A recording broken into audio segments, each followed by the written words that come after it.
అయితే నరేంద్ర మోడీ గారు ఇప్పుడు ఓవైపు తమిళనాడులో పెద్ద గందరగోళం జరుగుతోంది. మోడీని వ్యతిరేకించుకోవడం, బీజేపీ, అన్నామలైని వ్యతిరేకించడం కోసం ఆడ డీలిమిటేషన్ భాష వచ్చింది. 6 తారీఖు మోడీ తమిళనాడు వెళ్తున్నారు. రామేశ్వరం వెళ్తున్నారు. నిన్న నాగపూర్ వెళ్లారు. ఏ సందేశంని మనం చూడొచ్చు ఈ పర్యటన వెనక? ఇప్పుడు నరేంద్ర మోడీ నాగ్పూరు విజయదశమి రోజు వెళ్ళారు. సారీ, ఉగాది రోజు. ఉగాది రోజు హెగ్డేవార్ జయంత్యుత్సవాల సందర్భంగా సంఘ 100 సంవత్సరాలు పూర్తి చేసుకున్న సందర్భంగా కూడా వెళ్ళడం జరిగింది. అక్కడ కార్యక్రమం కూడా అక్కడ ఉన్న నేత్రాలయాన్ని విస్తరించిన దాన్ని ఇనాగ్రేట్ చేయడానికి ఆయన వెళ్ళారు. ఇందులో పెద్దగా తప్పు పట్టాల్సింది ఏం లేదు. నరేంద్ర మోడీ అధికారికంగా ఆర్ఎస్ఎస్ ప్రచారకగా పనిచేశారు. ఆయన కొనసాగుతున్నారు ఇప్పటికి కూడా. నేను ఆర్ఎస్ఎస్ ప్రచారకగా లేను అని చెప్పి ఆయన చెప్పలేదు, సంఘము చెప్పలేదు. ఆయన ప్రచారక బాధ్యతల్లో లేడు అని. ఆర్ఎస్ఎస్ ప్రచారకులు రకరకాల సంస్థల్లో రకరకాల బాధ్యతల్లో ఉన్నారు. వాళ్ళు ఉన్నంత కాలం ఆర్ఎస్ఎస్ వాళ్ళని డిస్ఓన్ చేసుకోలేదు. సో అంతవరకు ఇక్కడ అందరికీ స్పష్టమైన క్లారిటీ ఉంది. సో ఆర్ఎస్ఎస్ ప్రచారంగా ఉన్న వ్యక్తి ఆర్ఎస్ఎస్ కార్యాలయానికి వెళ్ళడం అనేది సహజంగా జరిగే పని.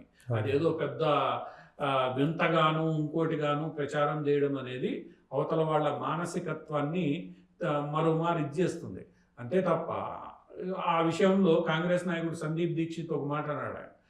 ఆయన ఇంటికి ఆయన పోయాడు, దాంతో ఏముంది, ఈరోజు ఏమైనా కొత్తగా చెప్పాడు? ఆయన గత 60-70 ఏళ్లుగా కొనసాగుతున్నాడు. ఆయన ఇంటికి ఆయన వెళ్ళాడు, దీని మీద రాద్ధాంతం చేయాల్సిన అవసరం ఏముంది అని. సో అందువల్ల ఆయన ఇంటికి ఆయన వెళ్ళాడు. ఆ బంధాన్ని ఆయన ఎప్పుడు తోసిపుచ్చలేదు. ఆర్ఎస్ఎస్ తోసిపుచ్చలేదు, బీజేపీ తోసిపుచ్చలేదు. ఆర్ఎస్ఎస్ సైద్ధాంతిక భూమిక మీద భారతీయ జనతా పార్టీ ఉందనేది ప్రపంచానికి తెలుసు. గతంలో దాచిపెట్టే పరిస్థితి లేదు, అవసరం లేదు. ఇవి రెండు అన్నదమ్ములు అంటారా, లేదా తల్లి పిల్లలు అంటారా, ఏదన్నా కూడా కోపం వచ్చినప్పుడు వాడిని వీడు తిట్టుకుంటాడు, వీడిని వాడు తిట్టుకుంటాడు. కానీ ఆ సంబంధం అనేది తెలుసుకునే సంబంధం కాదు. ఇళ్లలో కూడా తల్లి కొడుకులు తిట్టుకుంటారు, కొడుకు తల్లిలు తిట్టుకుంటారు, మళ్ళీ చివరికి ఒకటే ఇది ఉంటుంది. ఈ మధ్యలో ఏదో 2024లో వీళ్ళిద్దరూ దూరం అయిపోయారు, ఇప్పుడు మళ్ళా దగ్గర అయ్యే ప్రయత్నం చేస్తున్నారు. ఇవన్నీ కూడా ఒక కుటుంబంలో ఉన్న సహజ సిద్ధమైన ప్రక్రియల్లో భాగం. కోపం వచ్చినప్పుడు కొడుకు తల్లి మీద అలిగి వెళ్ళిపోతాడు, తల్లి కోపం వస్తే కొడుకుని తిడుతుంది. ఆ తర్వాత మళ్ళీ వాళ్లే కలిసి మాట్లాడుకుంటారు, కూర్చుంటారు, ముందుకు తీసుకుపోతారు. ఇది కుటుంబ వ్యవహారం. ఆ కుటుంబ వ్యవహారంలో ఈ రోజు నరేంద్ర మోడీ వెళ్ళడం కొద్దిగా పెద్ద వింతేమీ కాదు. దాన్ని రాజకీయం చేసే పరిస్థితుల్లో ఈ రోజు ప్రతిపక్షాలు లేవు. ఆర్ఎస్ఎస్ కి మోడీకి మధ్యన గ్యాప్ పెరిగింది, దూరం పెరిగింది, పడతలేదనేటువంటి విషయం. ఇప్పుడు ఎవరి పనిలో వాళ్ళు ఉన్నప్పుడు కొన్ని సందర్భాల్లో కమ్యూనికేషన్ గ్యాప్ రావచ్చు. కమ్యూనికేషన్ గ్యాప్ కొన్ని కారణాల వల్ల ఏర్పడవచ్చు. అది ప్రతి చోట ఉన్నది. అది కింద స్థాయిలో, జిల్లా స్థాయిలో, సంఘ పరివార సంస్థల్లో కార్యకర్తలు పనిచేసినప్పుడు ఎవరి నిర్ణయాలు వాళ్ళు తీసుకుంటున్నప్పుడు సమన్వయం చేసుకోవడానికి ఒక ఏర్పాటు ఉంటుంది. ఏదైనా ఇబ్బంది వస్తే అది నెమ్మదిగా సమన్వయం చేసుకొని దాన్ని సరి చేసుకునే వ్యవస్థ ఆర్ఎస్ఎస్ లో ఎప్పటి నుంచో ఉంది. అది ఆర్ఎస్ఎస్ అని కాదు, సంఘ పరివార సంస్థల మధ్య ఒక రకమైన సమన్వయం చేసుకునే వ్యవస్థ ఉంది. అది జిల్లా స్థాయిలో ఉంది, మండల స్థాయిలో ఉంది, దేశ స్థాయిలో కూడా ఉంది. ఎవరి పనిలో వాళ్ళు ఉన్నప్పుడు కొద్దిగా ఏదైనా ఇబ్బంది వస్తే ఆ ఇబ్బందిని సరి చేసుకోవడానికి సమన్వయం చేసుకునే వ్యవస్థ ఏదైతే ఉందో అది ఉంటుంది. అది దాని పని అది చేస్తుంది. అది చేస్తున్నప్పుడు తప్పొప్పులు జరిగితే దాన్ని సరి, ప్రతి సంఘటన తప్పొప్పులు జరగకుండా ముందుకు జరగదు. ఇది మనుషులతో కూడిన సంస్థ. ఇదేమో రాళ్ళు రప్పలతో నిండిన సంస్థ కాదు. ఈ మనుషులు ఎవరి మనస్తత్వానికి తగ్గట్లుగా వాళ్ళు పనిచేస్తారు. అందరూ ఒకటే కాదు. ఒక సైద్ధాంతిక భూమికి వీళ్ళందరినీ కలిపినప్పుడు ఆ సైద్ధాంతిక భూమికి మినహాయించి మిగతా చోట్ల ఎవరికి వాళ్ళు పనిచేసే ప్రయత్నం చేసినప్పుడు కొన్ని ఇబ్బందులు వస్తాయి. కానీ ఈ ఇబ్బందుల్ని దూరం చేసుకొని మళ్ళా కలిసి పనిచేసే పరిస్థితి, అది కాంగ్రెస్ కావచ్చు, ఏ సంస్థకైనా అది సహజ సిద్ధంగా జరిగేది. కాబట్టి అది సహజ సిద్ధంగా నివారించుకునే ప్రక్రియ, పరిష్కరించుకునే ప్రక్రియ. ఇందులో పెద్దగా వాళ్ళకి ఇలాగే మధ్య దూరాలు వచ్చాయి, అగాధాలు వచ్చేసాయి, ఇవన్నీ వచ్చేసాయి అంటే అది ఒక రకంగా అసహనంతో, ఆక్రోశంతో ప్రతిపక్షాలు చేసే ప్రయత్నం. దాన్ని ఈరోజు మనం అదేదో పెద్ద ఇది జరిగిపోయింది, ఆయన మళ్ళీ వెనక్కి వెళ్ళిపోయాడు, ఆయన మళ్ళా సంఘని బతిలాడుకుంటున్నాడు, లేదా వాళ్ళ కాళ్ళ మొక్కుతున్నాడు, ఇవన్నీ మాట్లాడడం అనేది కాంగ్రెస్కి సాధారణంగా ప్రతిపక్షాలు చేయాల్సిన విమర్శలు చేస్తుంది కాబట్టి కాంగ్రెస్ చేస్తుంది, కానీ కాంగ్రెస్లోనే ఈరోజు ఆ టూ టోన్ ఏదైతే బయటకు వచ్చిందో, అవును. ఆ నాయకుల స్పందనలోనే 2-3 ఇవి వచ్చాయో ఈ రోజు అది ఒక పెద్ద సమస్య కాదు. రాబోయే రోజుల్లోనే కాదు, భవిష్యత్తులో కూడా ఈ సోకాళ్ళు ఏవైతే మనం పేరు పెట్టి పిలుస్తున్నామో సంఘ పరివార సంస్థలని, సంఘం ఎప్పుడు చెప్పాలి ఈ సంఘ పరివారం, అవును. ఈ సంస్థలన్నీ కూడా ఇదే రకంగా పనిచేస్తూ ముందుకెళ్తే 100 ఏళ్ళు పూర్తి చేసుకుంటున్నాయి.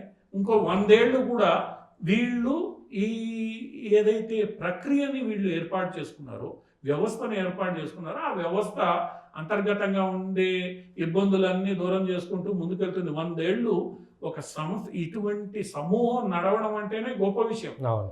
రకరకాల మనుషులు, మనస్తత్వాలు, భాషలు, మతాలు ఇవన్నీ కూడా దీంట్లో ఉన్నాయి. అభిప్రాయాలు, ఆలోచనలు, ఎవరి వారి ప్రయోజనాలు, ఎవరి వారి మార్గాలు, ఇవన్నీ కూడా సమన్వయం చేసుకుని 100 ఏళ్ళు పూర్తి చేసుకోగలిగిందంటే ఆ సమన్వయ వ్యవస్థ ఎంత పటిష్టంగా ఉందో అర్థం చేసుకోవాలి.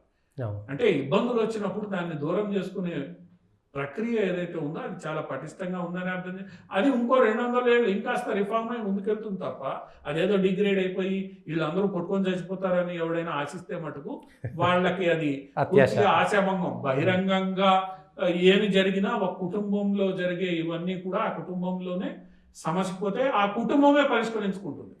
ఎవడో బయట వాడిని ఏలుబెట్టి, ఇప్పుడు ఈ 100 ఏళ్లలో బయట వాళ్ళు ఎంత ఏలుబెట్టి ఏం చేసినా ఈరోజు ఈ కుటుంబం బద్దలు కాలేదు. మాట్లాడే విషయంలో అభిప్రాయాల్లో, విషయాల మీద అభిప్రాయాల్లో తేడాలు ఉండొచ్చు. వ్యక్తపరిచే స్వాతంత్రం ఆర్ఎస్ఎస్లో మొట్టమొదటి నుంచి ఉంది.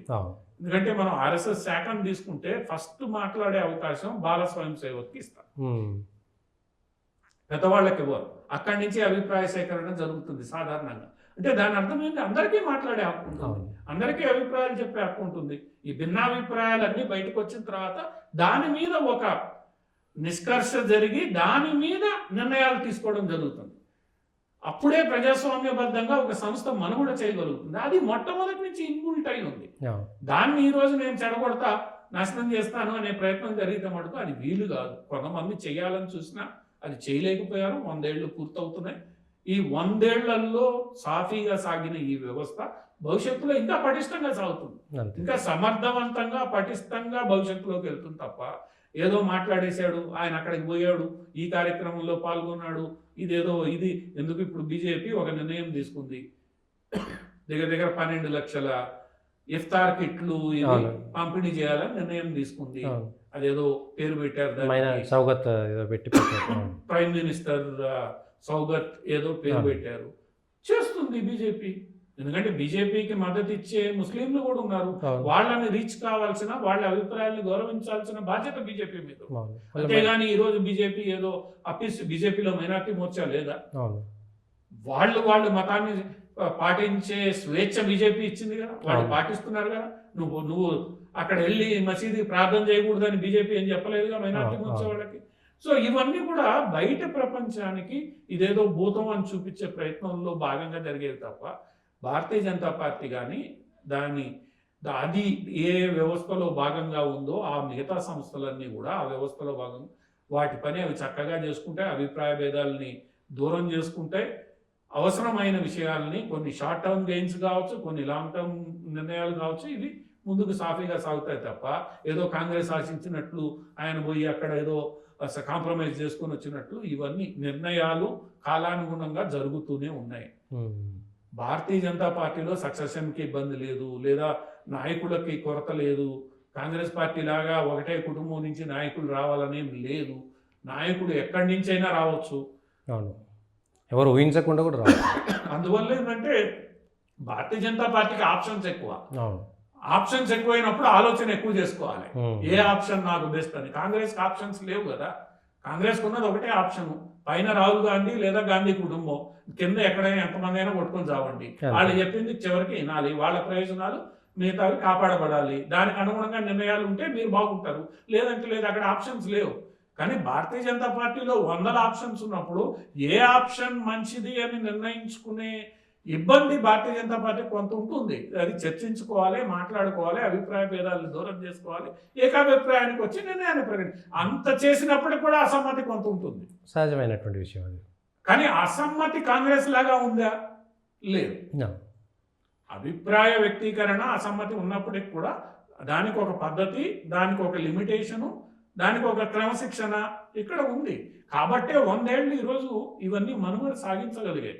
అందువల్ల ఇది ఏదో పెద్ద జరిగిపోయిందని దిగ్విజయ్ సింగ్ లాంటి వాళ్ళు దాన్ని ఏదో పెద్ద భూతద్దంలో పెట్టి చేసే ప్రయత్నం చేస్తే దానివల్ల ఒరిగేది ఏం లేదు. ఇప్పటికైనా దిగ్విజయ్ సింగ్ వీళ్ళందరూ అర్థం చేసుకోవాల్సింది ఏంటంటే ఈ సోకాళ్ళు గాంధీ కుటుంబంలోని లోపాలను ఎత్తి చూపించి వాళ్ళ వ్యవస్థల్ని సరి చేసుకుంటే అది కాంగ్రెస్ ఇంకో 100 ఏళ్ళు మనుగడ సాగించడానికి వీలవుతుంది. లేదంటే కాంగ్రెస్ అట్నే ఉంటుంది.